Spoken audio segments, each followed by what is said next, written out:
ባለፉት ሳምንታት የጀመርነውን ትምህርታችንን እንቀጥላለን። ዛሬ በጣም አንድ ትልቅ እንቆቅልሽ የሚፈታላችሁ ነገር ጌታ ያስተምረናል።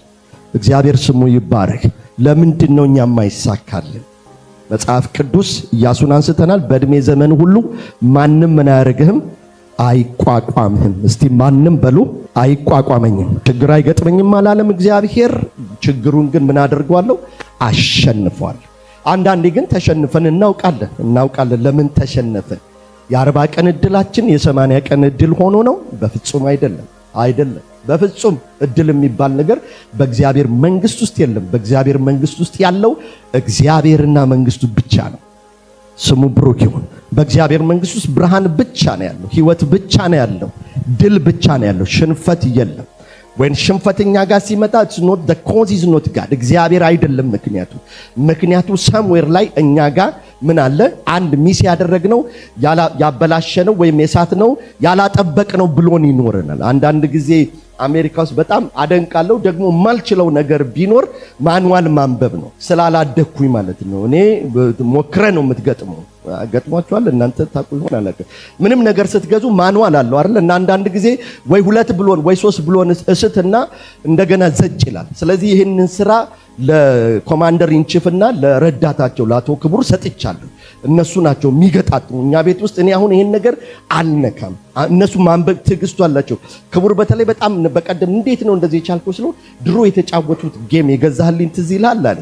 ምንድነው የሚባለው? ፐዝሉ ያኛው ስሙ አለ ብቻ የሆነ ፐዝል ነገር እሱ እንዲህ አይነት ማይንድ ነው የሰጠኝ አለኝና አወዝ ደመዝድ እና ለምንድን ነው ይሄን ማመጣላችሁ? አንዳንድ ጊዜ ፕሮፐርሊ ካልገጣጠም ነው ፒክቸሩን ካላገኘ ነው እግሩ ይሰናከልባል። ጌታ ሆይ ምን ሆነ? ጌታ አይደለም somewhere ላይ some place የሆነ ሚስ የተደረጉ ነገሮች እና በዚህ ማንም አይቋቋምህም በሚለው ክፍል ውስጥ የመጨረሻውን እየተመለከትን ነው። ይሆንልሃል፣ ምን ይልልሃል? ይሳካልሃል። ይቀናልሃል፣ ይሳካልሃል። ይቀናልሃል ደግሞ ምን ያደርግልሃል? ይሳካልሃል። እስቲ ይቀናልኛል በሉ። ማንም ሰው እዚህ ቤት በህይወት ሲኖር ጌታው ልሰነካከል ብሎ ይጸልይ አይደል? ትዳሬ ይሰናከል፣ የልጆቼ መንገድ ይሰናከል፣ ስራዬ ይሰናከል፣ የዘራው እርሻ ይሰናከል፣ የዘራው ዘር ይጨንግ ብሎ የሚጸልይ የለም። ሁላችንም ለምን እንጸልያለን? ብንወድ ለስኬት እንጸልያለን። እንዲቀናልን፣ እንዲሰምርልን፣ የዘራነው እንዲበቅል፣ የተከልነው እንዲለመልም ብቻ አይደለም ፍሬ እንዲያፈራ ምንም ያደረግነው ነገር በሙሉ ከዚህ በተሻለ እንዲሆን ሁላችንም እንፈልጋለን። ግን somewhere ላይ አንዳንድ ነገሮች ቅድም እንዳልኳችሁ አይሆንም። የማይሆኑበትን አንድ ምክንያት ዛሬ እነግራችኋለሁ። መጽሐፍ ቅዱስ ሐሳቡ ሁሉ ጊዜ ምን እንዲልልን ነው? እንዲሳካልን። አይከናወንልህም የተባለው ባንተ ላይ የተሰራ መሳሪያ ብቻ ነው። እግዚአብሔር አይከናወን ያለው እሱን ብቻ ነው። በኢየሱስ ክርስቶስም አሁንም እናንተ ላይ የሚሰራ መሳሪያ አይከናወንለትም የተባለው በእናንተ ላይ የሚሰራ መሳሪያ ባንቺ ላይ ግን ተብሎ ተጽፏል። ይከናወንልናል፣ ይቀናልን። ይሄ ኮንሽስነስ በጣም ያስፈልገናል። እኛ ኢትዮጵያውያን እንደምታውቁት ክርስትናችንን ከነዚህ ከመሳካት ከመከናወን ከንጽህና ከመልበስ ከነዚህ ጋር አላገናኙት። ክርስትናችን የተገናኘው ከሰማያዊ ምንድነው? ሰማያዊ የእርዳታ ትዝ ይላችኋል። ቸርች ራሱ እኮ የነበረን መጀመሪያ በምንድን የጀመርነው? በሰማያዊ ሸራ ነው ምንድነው? ፕላስቲክ ዩኤንኤችሲኤፍ የሚል በሱ ነው የጀመርነው። መቆሸሽ ክርስትና ነው። ድሃ መሆን የመሰጠት ምልክት ነው። ኢማርዘም ለእስላሞች ኮሚትመንት እንደሆነ ለራስታዎች ጸጉር ማጎረፍና ይሄ ድሬድ ማድረግ ሃይማኖታቸው የኮሚትመንት መለኪያ እንደሆነ ኤኒዌር ነው ጸጉራቸውን የማይላጩት። በነገራችን ላይ ኤኒ ፓርት ኦፍ ዴር ባዲ ራስታን ፔፐር ስለሰራውበት ነው አይላጩም። why when we are committed every ነገር ለጃኒ ሆይ የተሰጠስ። በእስልምና ውስጥ እንደምታውቁት ነው በጣም እስላም ኮሚትድ የሆነ ሲመጣ ምኑን ነው የሚያሳድገው? ጺሙን ነው የሚያሳድገው። በኦርቶዶክስ ቤተክርስቲያን በጣም የተሰጠ ስትሆን ምንድነው የድሪቶ ማት ነው የምትለብሰው። እና ጴንጤውስ ከዚህ ማህበረሰብ የመጣ ስለሆነ ኮንሽስነሳችን ለእንደዚህ አይነት ለትልልቅ ነገሮች እግዚአብሔር ለሚላቸው ነገሮች ቶሎ ፕሮግራም አልሆንም። በኢየሱስ ክርስቶስም አእምሯችን ላይ የተዘራ መጥፎ ዘር ሁሉ የተነቀለ ይሁን። ግዴላችሁ አሜን በሉ። ይነቀል። ይሄ እንክርዳድ ነው በኢየሱስም ይነቀል። እግዚአብሔር ይሳካልሃል ብሎ እኔና እናንተ ላይ ግን የሚመጣብን ባይሆንስ፣ ባይሳካስ፣ ባይገጥምስ፣ ባይሞላስ፣ በምንስ የሚሉ ሮንግ ሲዶች ላያችን ላይ ስለተዘሩብን እና ኢያሱ አለመሳካትን በደንብ አይቷል በሙሴና በህዝቡ መካከል ብያቸዋለሁ። ለዚያ ምክንያቱ ምንድነው? ሪዝኖቹ ምናልባት በኋላ ላይ ነግራቸዋለሁ። እግዚአብሔር መጣና አንተ ግን እንደነ ሙሴ አይደለም፣ ይሳካልሃል። ወይኔ ጌታ ኢየሱስ፣ አንተ ካንተ በፊት እንደነበሩት አይደለም። አጎትህ አባትህ አልተሳካለትም ማለት አልቀናለትም ማለት አንተ አይቀናልህም ማለት አይደለም። በኢየሱስም የተሰበረ ይሁን፣ ይቀናልኛል፣ ይሳካልሃል አለው እግዚአብሔር። እና የስኬቱን ሚስጥር ነግሬያቸዋለሁ ባለፈው ሳምንት። የመጀመሪያው እንዲሳካልህ የዚህ ቃል መጽሐፍ ከአፍህ ምን አይበል አይለይ፣ በቀንም በሌሊት ምን በለው አሰላስለው። አሰላስለው የሚለው ቃልን በደንብ ነግሬያቸዋለሁ። በተለይ በዚህ በጎልጂ አፓራተስ አማካኝነት ሰውነታችሁ ላይ የሚፈጠረውን ፕሮቲን ሰውነታችሁ ምን እንደሚሰራ ነግሬያቸዋለሁ። ይህንን ምስል በደንብ ተመልከቱ። ጎልጂ አፓራተስ ይባላል። እግዚአብሔር በሰውነታችን ውስጥ ያስቀመጠው ነገር ነው። በሐሳብ ብቻ ነው ፕሮቲን የሚያመርተው። በደንብ ስሙኛ ሁኑ። የፍርሃት ሐሳብ ስታስቡ ውስጣችሁ ይሄ ፕሮቲን ይሄ ጎልጂ አፓራተስ ሐሳቡን ይወስድና ምን ያመርታል? ሴል ያመርታል። ሰውነታችሁ ምን እንዲሆን? ፈሪ መፍራት አትፈልጉም፣ ግን ምን ታደርጋላችሁ? የሆነ ነገር ሲመጣ ድንግጥ ፍርት ይላል። ምርት ሆኖ ሰውነት የሚያመርተው ጎልጂ አፓራተስ በምትበሉት የፕሮቲን አይነት አይደለም፣ በምታስቡት የሐሳብ አይነት። ስለዚህ እግዚአብሔር ኢያሱን ብሬቭ ማድረግ ሲፈልግ ምንድን ያደረገው? አፓራተሱን እንዳለ ሆኖ ፕሮሰሱን ነው የቀየረለት። የምታሰላስለውን ነገር ቀይረው። ምን ያሰላስል? ቃሌን አሰላስል። ምን የሚል? ይቀናልኛል፣ ይሳካልኛል፣ ነገር ይሰምራል፣ እግዚአብሔር ያወጣኛል፣ እግዚአብሔር ይጠብቀኛል፣ እግዚአብሔር ይዋጋልኛል፣ እግዚአብሔር ከኔ ጋር ነው፣ በኔ ዘመን ትውልድ አይወድቅም የሚለውን ሐሳብ አሰላስል። በመውጣት ብሩክ ትሆናለህ፣ በመግባት ብሩክ ትሆናለህ የሚለውን ዘዳግም ላይ የሰጠውን ለሙሴ የተናገርኩትን ቃል ምን በል አሰላስል። እስቲ አሰላስል በል። ምንድነው የምታሰላስል? ምን ስታሰላስሉ ነው የምትውሉ? ሰይውል ማሰላስል ሰው የለም ብያቸዋለሁ። በደንብ ስሙኝ ወንድሞቼ፣ ማናችሁም ያለ ሐሳብ አይደላችሁም። ቀን ሙሉ ስታስቡ ነው የምትውሉት። የምታስቡትን መምረጥ ነው የኔና የናንተ። እግዚአብሔር ምረጧል፣ እንዲቀናልህ እንዲሳካልህ ይሄንን ሐሳብ ምረጥ። ምን? የሕጉን ቃል አሰላስል፣ የጽድቁን ቃል አሰላስል፣ የእውነትን ቃል ብዙ ላታውቁ ትችላላችሁ። አንድ ቃል ይሳካልኛል ብቻ ብታሰላስል ለሰውነት ስኬት እንዲሆን ፕሮቲን ያመርትልሃል። ሳይንስ አሁን የደረሰበት ነው። እግዚአብሔር አስቀድሞ በፍጥረታችን ውስጥ ያስቀመጠልን ነገር ነው። ሳይንስ አሁን ነው የገለጠው። ኧረ እግዚአብሔር ስሙ ይባረክ። ይሄንን ማምረቻ ውስጣችን ያስቀምጠው ብዙ ነገር በመብላት ነው ሰውነት። በሐሳብን ደግሞ ሰውነት ይገነባል። ትንሽ ልንገራችሁ። ስትናደዱ ለምን እጃችሁ ይንቀጠቀጣል? እሺ፣ ስትናደዱ ለምን እንቅልፍ ታጣላችሁ? አንዳንዱ ሰው ወይ እንቅልፍ ያጣል፣ አንዳንዱ ሰው ወይ ደግሞ ድብን ያለ ዲፕሬሽን ውስጥ ይገባና ደው ብሎ፣ አንዳንዱ ሰው ዲፕሬሽን ይራባል፣ አንዳንዱ ሰው ዲፕሬሽን ምግብ እምቢ ይላል። ለምን? ምናችሁን የተነካው? አያችሁ፣ ሐሳብ ነው የገባበት። አንድ የሚያናድድ ነገር አንቺ ሴትዮ ዞር በይልኝ እስክትል ድረስ ወይም አንተ ልጅ እንዳልገለብየው አንድ ቀን ክቡር ይሄ ልጅ ወደ ከፊቴ ዞር በል እገልሃለሁ ስለው ሊትራል መስሎት በምንድን ነው የሚገለኝ ዳዲ? በዚህ ጋር ነው የሚገለኝ? እገልሃለሁ የሚለውን አውልኬሊው የሚለውን ቃል ወስዶ እናቱን ጠይቃት፣ እንዴት ነው የሚገለኝ? በዚህ ነው የሚገለኝ? በዚህ ነው የሚገለኝ። አንዳንዴ ሲሰብክ ሰው መልአክ እንዳልመስላችሁ ሰው ምን እንደሆንኩ አትር። እርቦኝ ያውቃል፣ መራብ ያውቃል፣ ተናድጄ ያውቃል እንዳይመስላችሁ። ለዚህ ነው አንዳንድ ነገሬን ውስጥ የምነግራችሁ። ለዚህ ነው ያ ፓርቴ እስከሚሰራ ድረስ ጄን ቀጠቅ በኢየሱስ ምረፍ ብሎ አያቆምም። ለምን? ጎልጂ አፓራተስ አምርቶ ጨርሷል። ምን ብሎ? ስትናደድ መስሎችን አርገፈግፍልሃለሁ የሚል ምርት አምርቶ ተቀምጧል። ስለዚህ ልክ ስናደድ ገገገገገ ይላል። ሰዎች ኮላፕስ የሚያደርጉ ለምንድነው? ሰዎች አታክ የሚይዛቸው ለምንድነው? ተው ወንድሞቼ እህቶቼ ፕሊዝ፣ እስቲ በህርት አታክ የሞተ ውሻ ንገሩኝ፣ ኮቪድ የያዘው ድመት ንገሩኝ። why human beings only the target ለምን ሆኑት? ወደ በኋላ ሳያቸው ድመቶቻችሁ ኮቪድ ህዝቡን ሲጨርስ የአንድ ድመት በኮቪድ ሞተ። ሰምታችኋል? ከኔ ጋር ናችሁ? ሰምታችኋል? አንድ ዝሆን በኮቪድ ተይዞ ያውቃል? ሁሉ ነገር ሎክዳውን ሲሆን ዙሞች ሎክዳውን አልነበሩም። ሰዎች እየሄዱ በኮቪድ ጊዜ ይጎበኟቸው ነበር። ኢቭን ዞ መቀራረቡን ኮቪድ ታጋቡባቸዋላችሁና እንዳትመጡ አልተባለም። ለእንስሳት የተዘጋጀ ቫክሲን የለም። እኛ ዋይሁማን ወንድሞቼ እግዚአብሔር ፍጥረታችንን ያውቃል። እስቲ አሜን በሉ። አንተ ፍጥረታችንን ምን ትላለህ ይላል? ታውቃለህ ብሎ ዳዊት ዘምሮ ያውቃል። የትኛው ፓርታችን ላይ ምን አይነት ሜዲኬሽን እንደሚያስፈልገን ያውቃል። ስለዚህ የምታመልጡበት መንገድ አለ። ስታሰላስሉ ነው። ምንን ስታሰላስሉ?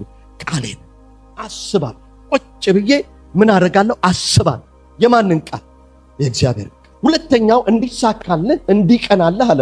ሁለተኛው ዛሬ የምነግራችሁ እንዲሳካልን ወይም እንዲቀናልን ማንን መጠየቅ ነው? እግዚአብሔርን መጠየቅ። በደንብ ተከታተሉኝ ይህን ቃል እና አንድ ትልቅ ጠላት ዛሬ በህይወታችሁ ላይ ያሳያችኋለሁ። ኢያሱ 31 ነገስታትን አሸንፏል። በታሪኩ አንድ ጊዜ ብቻ ነው የተሸነፈው። በሱ ችግር ምክንያት በጦርነት አይደለም እሱ የተሸነፈው፣ በቅጣት እግዚአብሔር የቀጣው በህዝቡ ምክንያት፣ በአካን ምክንያት እስራኤል በሙሉ ተቀጡ። ትዝ ይላችኋል። ኢያሱ 6 እና 5 ላይ ታገኙታላችሁ። ኢያሱ 9 ላይ ግን ስታነቡ እና አንብበው ኢያሱ አንድ ነገር ባለማድረጉ ምክንያት መከናወን ከቤቱ ከድንኳኑ ጠፋ። ያ ብርቱ ሰው፣ ያ ጀግና ሰው፣ ያ እስከዚህ ድረስ እያሸነፈ ኢያሪኮን ደርምሶ የመጣ ሰው፣ ነገስታትን እያሸነፈ የመጣ ሰው መጽሐፈ ኢያሱ ምዕራፍ 9 ቁጥር 14 ላይ ሰዎችም ከስንቃቸው ወሰዱ፣ እግዚአብሔርንም ምን አላደረጉም? አልጠየቁም። ትዝ ይላችኋል። እነዚህ ሰዎች የኢያሱን ብርቱነት፣ አሸናፊነት ቀና ብላችሁ ተመልከቱኝ ካሉ ታሪኩንም ስለምታውቁት ኢያሱን ከዚህ በፊት ስላነበብን ኢያሱ እያሸነፈ ሲመጣ በጦርነት የሚሻል አይደለም። ይሄ ሰውዬ ብርቱ ሰው ነው። ስለዚህ ምን እናድርግ? ተመሳስለን መንገደኞች መስለን ከሩቅ ሀገር የመጣን ሰዎች መስለን እንሂዳሉ። ምን አደረጉ? የሻገተ ምግብ ያዙ፣ ያረጀ አቁማዳ ያዙ፣ አሮጌ ልብስ ለበሱና ግን እኮ ምኖች ናቸው? በቅርብ ያሉ ሊመቱ ያሉ ጠላቶች ናቸው። እንደዚህ ሰርጎ የገባባቸው የጠላት ሐሳብ ዛሬ በኢየሱስም ይፍረስ እና ምን አዩ? ኢያሱም ሰዎቹ ምን አዩ? ልብሳቸው ያረጀ ጫማ ያረጉት ጫማ የተቀዳደደ ስለመሰላቸው ከሩቅ አገር የመጡ መሰላቸውና እግዚአብሔርን ሳይጠይቅ ተቀበላቸውና ኪዳን አደረገ። ታሪኩ ምዕራፍ 9 በሙሉ ታጉ። ምክንያቱን ሲነግረን ገጽታን አይቶ እግዚአብሔርን ረሳ። አንዳንድ ሰዎች አሉ መኪና ስለሚያውቁ ሄደው እግዚአብሔርን ሳይጠይቁ ፈቃድ ይሁን ሳይሆን ሄደው መኪና ይገዛሉ። በገዙት በ15 ቀን 3000 ብር ያስወጣቸው። እመጣላችኋለሁ። እግዚአብሔርን አለመጠየቅ በብዙዎቻችን ህይወት ላይ እንዴት ሚስሊድ እንደተደረገን ሳናቀው ደግሞም ከስኬታችን አለመጠየቃችን እንዴት እንዳሰናከለን እንመለከታለን። ቀደም ወንጌላዊ ሲንቴስ ተክሶ ነበር። ጌታ ኢየሱስ ይባርክ። ሁለተኛ ሳሙኤል ምዕራፍ 2ን ሙሉን፣ ሁለተኛ ሳሙኤል ምዕራፍ 5ን አንብቡት። የምታውቁት ታሪክ ስለሆነ በቶሎ ብዬ ልንገራችሁ። ዳዊት ከሌሎቹ የሚለይበት ትልቁ ምክንያት እግዚአብሔር ምን ያደርግ ነበር? ይጠይቅ ነበር። ምዕራፍ 1 ላይ ሁለተኛ ሳሙኤል ሳኦል ሞተ፣ ተቀበረ። አሁን የማ ዘመን መጥቷል? የዳዊት ዘመን መጥቷል። ግን ዳዊት ተነስቼ ወደ ኢየሩሳሌም ልሂድ አላለም። እግዚአብሔርን ጠየቀ። ጌታ ሆይ ወደ የትኛዋ ከተማ ልሂድ? እናንተ ያብላችሁ እንጂ ገንዘብ ይገኝበት እንጂ ከዚህ ተነስታችሁ ፖርትላንድ ለመሄድ ምን ችግር አለ? ስራ ለዛ ስትባል ብቻ ነው ግር የሚለው የኛ። እግዚአብሔር ሆይ እዛች ምድር ላይ የኔ ስፍራ ነው፣ የኔ ቦታ ነው፣ የሚያበላ ነው ሰው የሚፈልገው። እናንተን አላልኩም፣ መላእክቶች ነው የምለው። እኛ መች እንጠይቃለን? እኛ እንትንን እኛ ሲሬት ዳዊት ተቀብቷል ለንጉስነት። ቦታው የማን ነው? የሱ ነው። ኢየሩሳሌም የሱ ናት። የሚገዳደረው ሳኦል ሞቷል። እግዚአብሔር ምን አለ? ጌታ ሆይ ልውጣን? ወዴት ልውጣ? እግዚአብሔር መጣ። ኢየሱስ ጌታ ነው። ወደ ላይ እንዳትወጣ ወደ ኬብሮን ውረድ። በኬብሮን ወረደ። እንደገና ተቀባ እያለ ይሄዳል። ምዕራፍ 5 ላይ ፍልስጤማውያን ሊገሉት መጡ። ታሪኩን ታውቃላችሁ። ሊገሉት ሲመጡ ታውቃላችሁ። ብዙ ነገር አጥፍተዋል። ወጣና እግዚአብሔርን 2 ጊዜ ይናገራል እዛ ክፍል ላይ። ዳዊትም እግዚአብሔርን ምን ልበል? ልውጣን ልግጠማቸውን ብሎ እግዚአብሔር ምን አደረገ? ጠየቀ። ተመልከቱ፣ ስንት ጊዜ ጠየቀ? 2 ጊዜ። ምን ይላል? ዳዊት ሄደና እግዚአብሔርን መጠየቅ ብቻ አይደለም፣ ጌታውን በየትኛው መንገድ ደግሞ ልሂድ? ዳዊት እኮ አንተ በልምድ ብትመጣ እኮ አንቱ የተባለ ብርቱ ጦረኛ ነው። ፍልስጤምን ያልተገረዘ ለመጣል ዋና አለቃቸውን ጥሏል እኮ ዳዊት ማለት። ይሄውን ድንገት የመጣ እቺንማ በሥራ ልምድ ያቃታለሁ። ለይቱ ሙሉ ስትለፋ ነው የምታድረው። የሥራ ልምድን ተሞክረህ ለይቱ ሙሉ ስትጥል የምታድረው። የሚያይዝ አሳ አይኖርም። አንድ ነገር ሲመጣ ብቻ ለውጥ ይሆናል። እነ ጴጥሮስ እሱን ነው ሲያደርጉ የነበሩት። የአንዳንዶቻችሁ ልፋት እግዚአብሔርን ካለመጠየቅ የመጣ ነው። ዝም ብለህ ትለፋለህ። እድሜህን እግዚአብሔር የሰጠህን እድሜ ፈርዖን እግዚአብሔርን እንዳታገለግል ስለሚፈልግ ቅድም ጸሎቴ ላይ ነገር አድርጌዋለሁ። እግዚአብሔርን ሳትጠይቅ እንዲሁ ጭቃ እያቦካ እንድትኖር ያደርጋል። ለእግዚአብሔር ጊዜ የለህም፣ ለጭቃው ግን ጊዜ ይሰጥሃል። ስሙኝ፣ አንዳንዶቻችሁ ታሪክ የሚያወራው ፒራሚድ ልትገነቡ ትችላላችሁ። እግዚአብሔር የሌለበት ጡብ፣ እግዚአብሔርን ያልጠየቃችሁበት የባርነት ጡብ ልትገነቡ ትችላላችሁ። እግዚአብሔር ፒራሚዱን ጎብኘ። ዛሬ ዓለም የሚጎበኘው የእስራኤል የግብፅ ፒራሚድ የተሰራው እግዚአብሔርን ባልፈለጉ ሰዎች በባርነት ውስጥ ያሉና ፈርዖን ያሰራቸው ናቸው። እዚህ ስራ ውስጥ ልቆይ ያንተ ፈቃድ ነው? ጠይቅ፣ እግዚአብሔር ይመጣልሃል። የኔ ጌታ ግድ የለም አሜን በለሽ። አንዳንድ ነገሮች በደንብ መልመድ አለብን፣ መጠየቅን መልመድ አለብን። አሳያችኋለሁ ምን ምክንያቱ ለምን እንደምንጠይቅ። ዳዊት ልውጣ ነህ? አዎ ውጣ። ወዴት ልውጣ? በዚህ በታችኛው በኩል አድርገህ ውጣ፣ ጠብቀኛለሁ። ምን ሲሆን እንትን ምንድን የንፋስ ሽውሽውታ እስከሚመጣ ድረስ ምን በል ጠብቅ፣ ድምፅ እስከምሰማ ድረስ እግዚአብሔርን ጠበቀ። በኢየሱስም ዛሬ ለድላችሁ ድምፅ ይምጣ። መጽሐፍ ቅዱስ ሲናገር የምትል ድምፅ መጣችለት። ሰዓቱ ደርሷል፣ ውጣ አለው። ወጣ። ዳዊትም ውሃ ጠላቶቹን ግድብ እንደሚያፈርስ ጠላቶችን አፈረሳቸው። ያችን ቦታ ያችን ከተማ ወይም ያችን ስፍራ ምናለ ማን ፐራሲም ነው ምናምን ብሎ ጠራት። በምን የመጣ ድል መሰለ? በልምድ መሰለ? እግዚአብሔርን በመጠየቅ የመጣ ድምፅ።